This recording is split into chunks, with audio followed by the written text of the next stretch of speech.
In this series, we've looked at several names and titles of Jesus, but this week's question has to do with one of the most common ones, and that's the Messiah. The Old Testament foretold of a specially chosen individual, and this individual would come and save the people from sin. In the New Testament, this person was frequently called the Christ, but in the Old Testament, he was called the Messiah. And these two words, Christ in the New Testament, Messiah in the Old Testament, they mean the same thing, anointed one.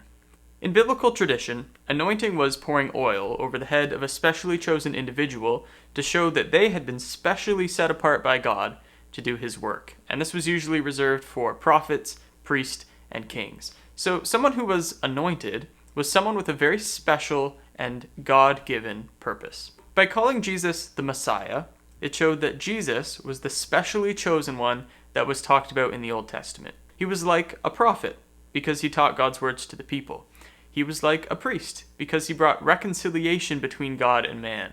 And one day, he will be like a king because God has chosen him to rule over the world in righteousness. Now, unfortunately, the Jews at the time of Jesus misunderstood the work of this promised Messiah. They expected their Messiah to redeem the nation of Israel by overthrowing the rule of the Romans. But Jesus' role at that time wasn't political. It was spiritual. Rather than come to free the people from human oppression, he'd come to free humanity from the power of sin. And that's why Jesus was called the Messiah.